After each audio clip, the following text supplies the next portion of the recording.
আমার আলাদিন লেখিকা জাবিন ফোরকান পর্ব ৪৯। ডাক্তার সাইবান আলাদিন স্বপ্নের শেষ, ডিজে আলাদিন শখের শুরু।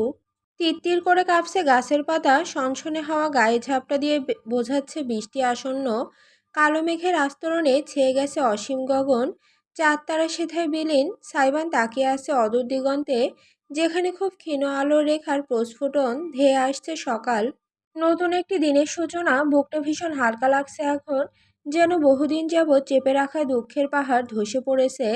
বারান্দার প্রবেশপথে দরজার সাথে হেলান দিয়ে নিঃশব্দে দাঁড়িয়েই রাম দৃষ্টি শূন্য চেয়ে আছে সাইবানের অবয়বে, যে এক জাগ্রত ধ্রুবতারা। অসভ্য ছেলে, মাস্তান, বড়লোকের বিগ্রানো বাচ্চা, সারাদিন নেচে কুদে বেড়ায়, মানুষের মনোরঞ্জন করে। নর্তকগিরির পয়সা, বেলাস, বেহায়া। সাইবানের কণ্ঠস্বর ধ্বনিত হলো বড্ড নরম তা। মানুষ এখনো আমাকে হাজার নামে ডাকে, কিন্তু বিশ্বাস করুন এখন আর আগের মতো গায়ে লাগে না। যতদিন মানুষের কথা গায়ে লাগিয়েছিলাম ততদিন কষ্টে ছিলাম। এখন কোনো কিছুতে কিছু যায় আসে না। নিজের মতো বাঁচি আমি, যখন যা ইচ্ছা হয় তাই করি। মুক্ত পাখির মতো ডানা ঝাপটায় আনন্দে বাঁচি, ব্যাস এই তো চলছে বেশ। অতপর ঘটল অতর্কিত ঘটনাটি। সাইবান সম্পূর্ণ ঘুরে দাঁড়ানোর আগেই দরজা ছেড়ে ইরাম ছুটে এলো তার কাছে। লতানো দুই বাহু মেলে জড়িয়ে ধরল তাকে। নিজেকে সাইবান আবিষ্কার করল অর্ধাঙ্গিনীর বুকের মাঝে। বড্ড উষ্ণতা, আদরে টইটম্বর। সহ্য হলো না তীব্র অনুভূতিটুকু। শক্তিশালী দুই বাহু আঁকড়ে ধরল ইরামকে, তার কাঁধে মাথা গুঁজে দিল সাইবান। নিজের কাঁধে উষ্ণ তরলের উপস্থিতি টের পেল রমণী। কাঁপা কাঁপা গলায় সাইবান ফিসফিস করল, সেদিন আমায় কেন তাড়িয়ে দিয়েছিলেন ইরাম আপু? যদি একবার আমার কথাটা শুনতেন, যদি একটাবার আমার মাথায় হাত রেখে বলতেন সব ঠিক হয়ে যাবে, হয়তো আমি বেঁচে থাকার একটা কারণ খুঁজে নিতাম। রাগ হয়েছিল আমার, ভীষণ রাগ। চেয়েছিলাম আপনিও একদিন একাকিত্বের স্বাদ পান, অথচ পারিনি, কোনোদিন পারিনি আপনাকে একটুখানি ঘৃণা করতে। ইরাম কিছু বলল না, সাইবানকে ধরে রাখলো নিজের মাঝে, যেন বুকের মাঝে সে আগলে রেখেছে জগৎটাকে। সাইবান ফোপাতে ফোপাতে হাজার অভিযোগের খাতা খুলে বসলো। চেয়েছিলাম আপনাকে কষ্ট দিতে, মনের কষ্ট, যত্নের কষ্ট, একাকিত্বের কষ্ট, কিন্তু আপনি আমার সাথে এমন নাইনসাফি কেন করলেন? নিজের অংশকে নিয়ে সামনে এসে দাঁড়ালেন। আমি একটা দুধের বাচ্চার উপর কিভাবে জুলুম করতাম, আপনাকে অর্ধাঙ্গিনী রূপে দেখার পরও কিভাবে অভিমান চেপে বসে থাকতাম। আপনি খুব স্বার্থপর ইরাম আপু, খুব স্বার্থপর। আমার জীবনে দ্বিতীয়বার এসে আপনি সবকিছু ধূলিসাৎ করে দিয়েছেন। I hate you, I hate you so much. দাঁড়িয়ে থাকার সামর্থ্য বুঝি কারো মাঝে আর অবশিষ্ট নেই। বারান্দার মেঝেতেই বসে পড়ল দুজন, তবুও আলিঙ্গন ছাড়ল না। পোষা প্রাণী যেমন করে মালিকের কোলে আদর খোঁজে, তেমন করেই সাইবা নিরামের সঙ্গে লেপ্টে রইল, মুখে অভিযোগের ফুলঝুরি, অথচ স্বভাবে বৈপরীত্য। ইরাম তাই এত কষ্টের মাঝেও না হেসে পারল না। টলটলে চোখের নিচে থাকা ঠোঁটজোড়া তার সূক্ষ্ম হাসির রেখায় আবর্তিত হলো।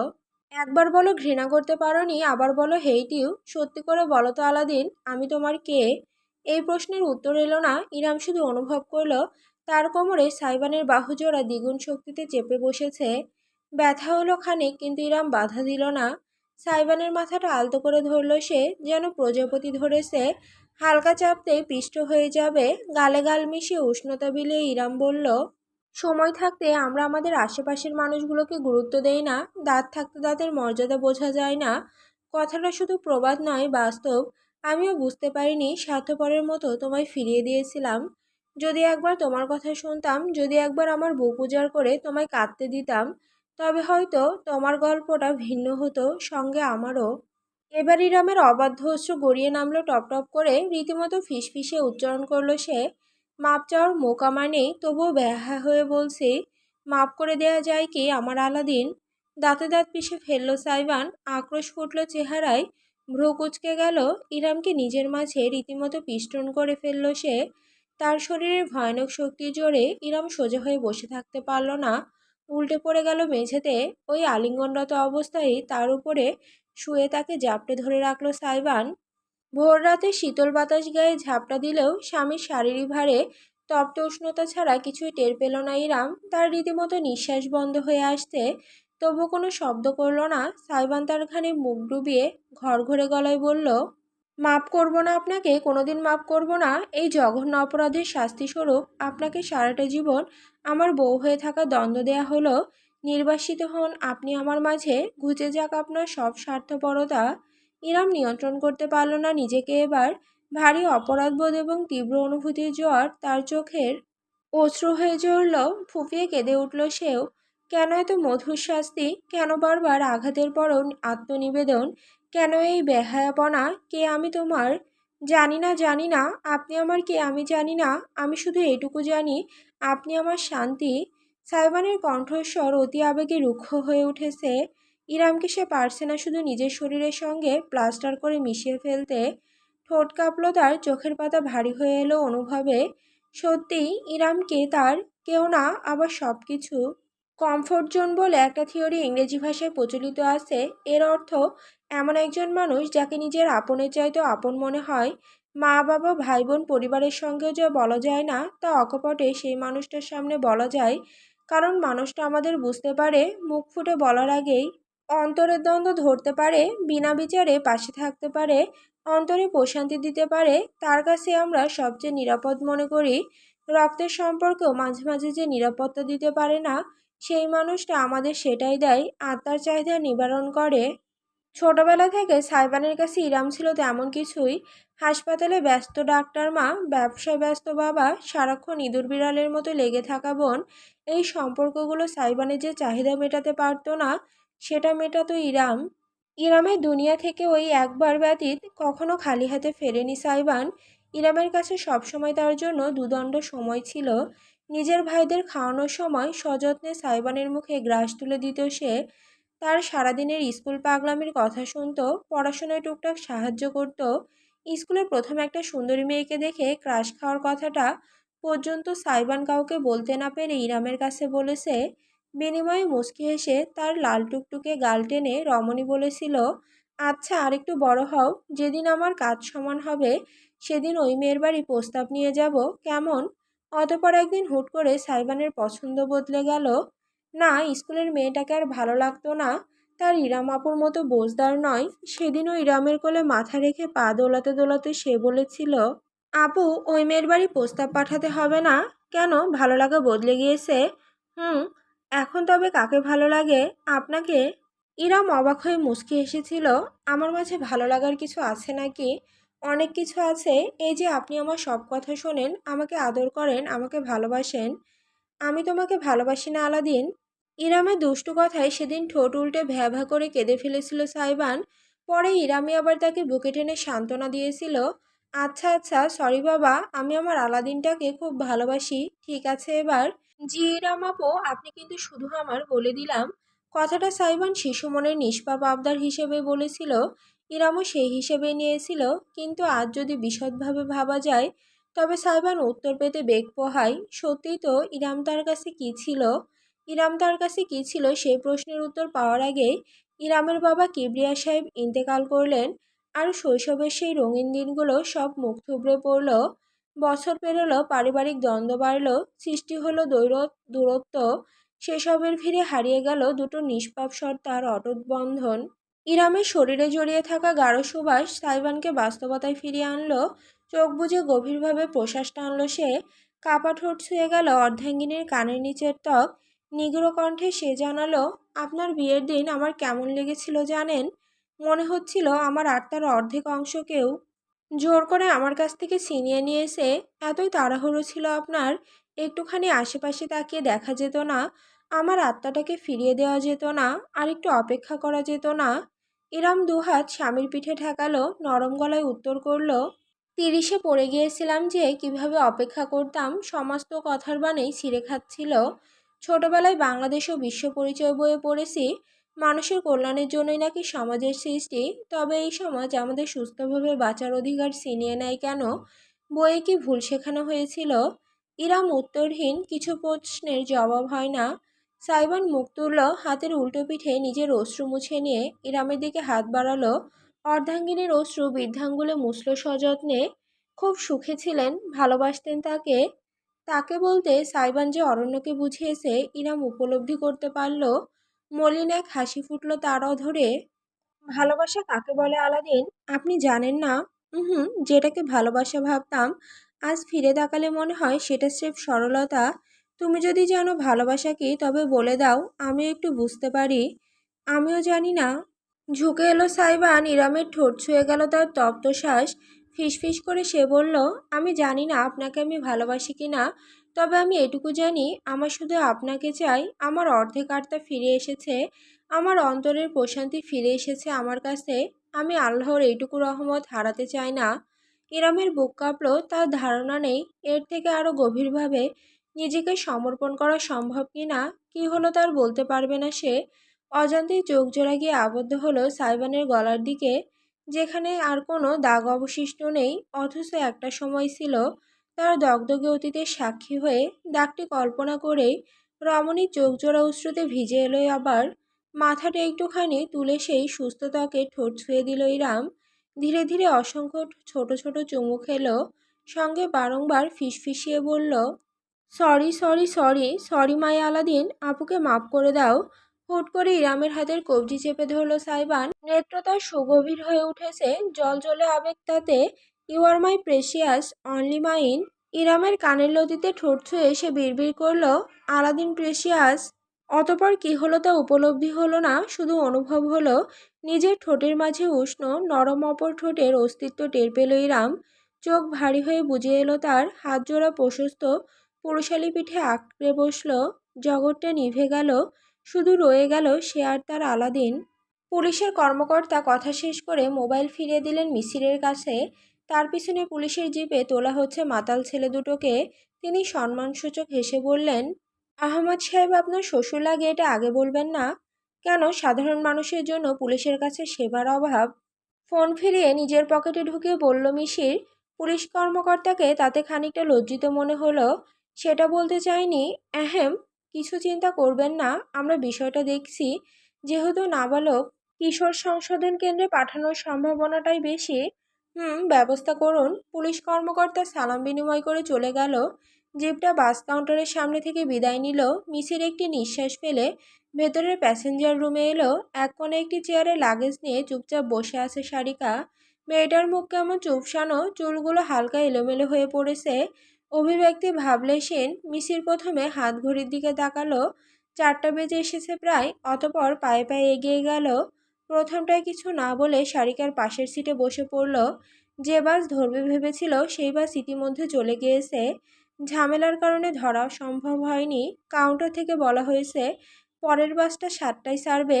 অনেকটা সময় মিসির খানিকক্ষণ চুপ করে শেষে বলল, চলো তোমাকে বাড়ি পৌঁছে দিয়ে আসি, ফিরে আবার আমাকে 7টার বাস ধরতে হবে। সারিকা স্বামীর দিকে না তাকিয়ে জবাব দিল, দুটো টিকিট কাটো, আমি যাব তোমার সাথে। মিসির কপালে আঙুল চালালো। এই মেয়ে দেখছি নাছোড়বান্দা হয়ে গিয়েছে আজ। ইরাম আর অনুরাগ দুজন পেছন পেছন এসেছিল। রাত বেশি বেড়ে যাওয়ায় আগেই তাদের আবার ফেরত পাঠিয়েছে মিসির। সারিকাকে পাঠাতে পারেনি, পুলিশও আসছিল। সব মিলিয়ে বিচ্ছিরি কয়েক ঘন্টা কেটেছে তার। ক্লান্ত শরীরে তার তর্ক করতে ইচ্ছে হচ্ছে না। সিটে এলিয়ে বসে রইল সে, মাথাটা ঠেকালো পেছনের থামে। চোখ বুজে রইল নিঃশব্দে। সারিকাও বিশেষ কিছু তাকে বলল না। ওই একই ভঙ্গিতে চুপচাপ বসে রইল। বেশ কিছুক্ষণ বাদে মিসির আপনা থেকে উঠে গেল। সারিকা আর চোখে দেখল কাউন্টারের কাছে গিয়ে ম্যানেজারের সাথে কি যেন বলল সে। এরপরই ফিরে এলো। একজন কর্মী এসে তাদের লাগেজগুলো নিয়ে একটা নিরাপদ রুমে গিয়ে রেখে এলো। মিসির এক হাত বাড়িয়ে সারিকার কবজি ধরে তাকে টেনে তুলল। চলো। কোথায়? অবাক হয়ে জিজ্ঞেস করলো সারিকা। তবে উত্তর এলো না। অগত্যা স্বামীর হাত ধরে বাইরে এলো সে। চারপাশে খুব ক্ষীণ ভোরের আলো ফুটতে শুরু করেছে। দোকানপাট বন্ধ, মানুষ নেই বললেই চলে। হেঁটে হেঁটে তারা দুজন বেশ খানিকটা সামনে যেতেই একটা খোলা দোকান চোখে পড়ল। টিমটিমে হলদে বাল্ব জ্বলছে, কয়েক সারি বেঞ্চ আর টেবিল পাতা। সেখানে হাতে গোনা 4-5 জনকে চোখে পড়ছে। অন্যান্য বাসের যাত্রী। মিসির সারিকাকে নিয়ে ভেতরে ঢুকে একটা টেবিল দখল করে বসলো। বছর দশকের উদাম শরীরের একটা ছেলে এসে জিজ্ঞেস করলো, কি খাইবেন স্যার, ভাত আছে? মিসিরের প্রশ্নে ছেলেটা মাথা দোলালো। হয়, এইমাত্র নতুন ব্যাচ রান্না হয়েছে। ঠিক আছে, 2 প্লেট ভাত, ডিম ভাজি আর আলুর ভর্তা দিও। মুরগির গোস্ত আছে, বাসি না, রাইতের রান্না করা। 1 বাটি দিও তাহলে, সম্ভব হলে লেবু আর শুকনো মরিচ দিও দুটো। আচ্ছা। অর্ডার নিয়ে হেলে দুলে ছেলেটা চলে গেল। সারিকা ড্যাব ড্যাব করে চেয়ে রইল। সেই দুপুরে খাওয়া হয়েছে। জন্মদিন উপলক্ষে রান্না বাড়া হয়েছিল। এরপর একদানাও পেটে পড়েনি। মিসির খাবার অর্ডার করার পরেই টের পেল সে প্রচণ্ড ক্ষুধা পেয়েছিল। খাবার এসে গেল কিছুক্ষণ পরেই। বাস কাউন্টারের কাছাকাছি দোকানটা চালায় এক মধ্যবয়সী মহিলা, নিজেই রান্না করে। রাত থেকে খোলা থাকে মূলত বাসের যাত্রীদের জন্যই। ব্যবসা মোটামুটি ভালোই, সঙ্গে রান্নাও। হাত ধুয়ে খাবার খেয়ে সারিকা খুব তৃপ্তি পেল। বিশেষ করে মুরগির গাঢ় ঝোলটা দারুণ। নিজের আঙুল চাটতে চাটতে সে অজান্তেই বলে বসল, রান্না দারুণ না? হুম। মিসি চামচ দিয়ে খাচ্ছে। ছেলেগুলোর সঙ্গে ঝামেলার সময় তার হাতে খানিকটা ক্ষত হয়েছে। সারিকা নিজে ওষুধ লাগিয়ে দিয়েছিল। এখন সেখানে পাতলা একটা ওয়ান টাইম ব্যান্ডেজ। বেশি ব্যথা হচ্ছে? সারিকা শুধালো। না। সংক্ষিপ্ত জবাব মিসিরের। কথা বলছে যেন একেবারে গুনে গুনে। অস্বাভাবিক নয়, মনে মনে অপরাধবোধ অনুভব করলো সারিকা। কিন্তু রাস্তাঘাটে নয়, যা বলার সে বলবে শহরে ফিরে। তাই আপাতত খাওয়ার মনোযোগ দিল। চুলগুলো খোলা থাকায় বারবার সেসব মুখের সামনে চলে আসছে, আর সারিকা ঝটকা দিয়ে সরাচ্ছে। মিসির কিছুক্ষণ নিঃশব্দে স্ত্রীর কাণ্ডকারখানা দেখল। তারপর চামচ রেখে দুহাত এগিয়ে দিল। সারিকার মুখে খাবার তুলতে তুলতে থেমে গেল। মিসির আঙুল চালিয়ে তার সিল্কি চুলগুলো গোছগাছ করে মাথার পেছনে নিয়ে সুন্দর করে একটা হাত খোপা বেঁধে দিল। অতপর কিছুই হয়নি এমন ভঙ্গিতে ফের বসে পড়ে নিজের খাবারে মনোযোগ দিল। অথচ সামান্য এই আবেদনটুকুতেই খাবার মাথায় উঠে গেছে সারিকার। জলজলে চোখ মেলে সে তাকিয়ে রইল স্বামীর নির্লিপ্ত মুখের দিকে। পাশের টেবিলে বসা অপর এক দম্পতি তাদের দিকে চেয়ে নিজেদের মাঝে কি যেন ফিসফিস করল। খারাপ কিছু নয়, বরং ভালো কিছুই, তা তাদের চেহারায় প্রকাশ পেল। সারিকা চোখ ঘুরিয়ে ফেলল। অজান্তেই তার গালজোড়া রেঙে উঠল গোলাপ রঙে। ওপাশ থেকে মিশির স্ত্রীর গালে লালিমা দেখে ক্ষণিকের জন্য খেই হারালো। পরক্ষণে একটু কেশে বলল, তাড়াতাড়ি খাও। সারিকা মাথা দোলালো, দৃষ্টি লুকিয়ে মুখে ভাতের গ্রাস তুলল। সেদিনের বিষণ্ণ রাতে সে প্রথমবারের মতো হৃদয় মাঝে শীতলতার বদলে উষ্ণতা অনুভব করল। নাক ডেকে ঘুমে কাদার সুগন্ধা। শরীর যেন নয়, একেবারে মমিতার। চাদর পেঁচিয়ে দুই পা টান টান সোজা করে এমনভাবে ঘুমায় যেন পিরামিডের কফিনে ঘুমন্ত রানী ক্লিওপ্লেটা। তবে স্বাদের ঘুম তার টিকল না বেশিক্ষণ। দরজায় ধরম ধরম শব্দে হুড়মুড় করে লাফিয়ে উঠল সে। রাম রাম অস্ফুট উচ্চারণ করে ভয়ানক আতঙ্কগ্রস্ত হৃদয় সামলে উঠে গেল সে। ঘুমের কারণে চোখ খুলে রাখা দায়। ওই অবস্থাতেই দরজা খুলল। ওপাশে দাঁড়ানো মানুষটাকে দেখে মনে হলো দুঃস্বপ্ন দেখছে। দণ্ডায়মান সাইবান। একা নয় সে, বুকে অতি যত্নে ধরে রাখা ঘুমন্ত ইজান চাদর দিয়ে মুড়িয়ে নিয়েছে। আচমকা ঘড়ির দিকে চোখ গেল সুগন্ধার। ঘড়ির কাটার সময় ভোর রাত 4টা। সুগন্ধা হাসবে নাকি কাঁদবে বুঝতে পারল না। সাইবান কিছু না বলে বিনা অনুমতিতে তার ঘরে ঢুকলো। তারপর বিছানার উপর অতি সাবধানে ছেলেকে শুয়ে দিল যেন ঘুম না ভাঙে। ইজান অবশ্য নড়াচড়ায় একটু গাইগুই করল। তবে সাইবান দ্রুতই সামনে নিল স্নেহের ছোঁয়ায়। পুনরায় ঘুমে ডুবে গেল ইজান। পুরোটা সময় সুগন্ধা হতবিহ্বল হয়ে শুধু দেখেই গেল। সাইবান দরজার দিকে এগোতে এগোতে বলল, ভালো মতো দেখে শুনে রাখবি। যদি আরেকবার আমার বাচ্চা হারাই, জরিনার আম্মা সকিনা তোকে হাটে নিয়ে বেচে দিয়ে আসবো।